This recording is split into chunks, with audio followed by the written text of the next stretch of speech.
Hola, buenas tardes. Bueno, mi nombre es Vanessa Rubio y mi compañera Aide, quien es la que me está grabando. Nosotros les vamos a hablar del manejo efectivo en los pacientes. Tenemos que tener en cuenta que tenemos un protocolo que se llama el protocolo de Bookman.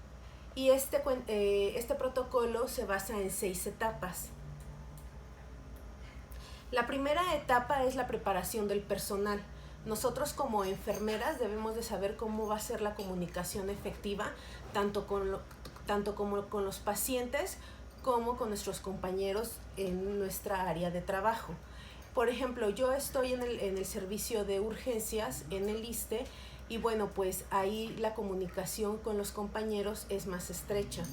Con los pacientes también, pero cuando se trata de malas noticias, pues generalmente es el médico quien da esta noticia.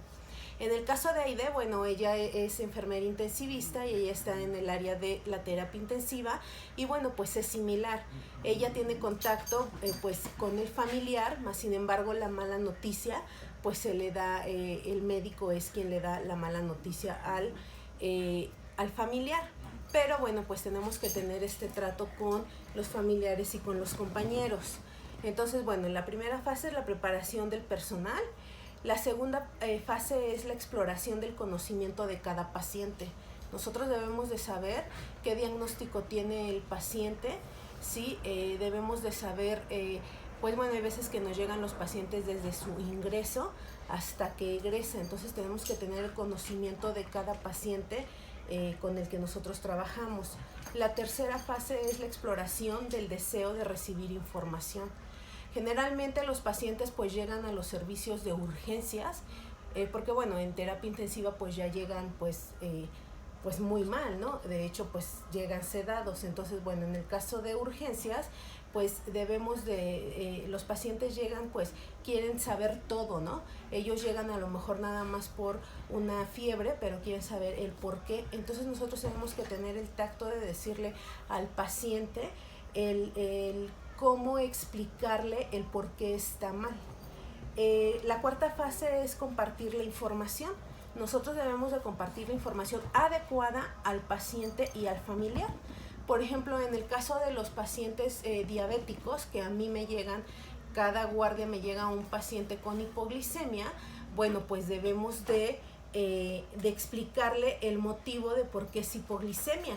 Pero no le debemos de regañar, sino le debemos decir, a ver, señor Luis, ¿por qué se toma su pastilla y no desayuna? Entonces explicarle junto con el familiar, ¿sí? Y pues explicarles el por qué deben de aplicarse su insulina, pero deben de desayunar, porque generalmente ellos aplican la insulina, no desayunan y pues llegan con hipoglicemia. La quinta fase es la exploración y acogida de un sentimiento. Pues sí, en ocasiones, por ejemplo, aquí eso le pasa más a mi compañera Aide. Ella pues en el servicio de la terapia intensiva pues fallece el paciente, ¿no? Y pues ella debe de tener el tacto de pues consolar al familiar. Generalmente el médico es quien le dice la mala noticia al familiar, pero bueno, pues Aide es quien prepara al paciente y pasan los familiares a despedirse del paciente y pues ella debe de tener una buena, pues no buena relación, pero sí tener una buena comunicación con el familiar. La sexta fase es la planificación y seguimiento.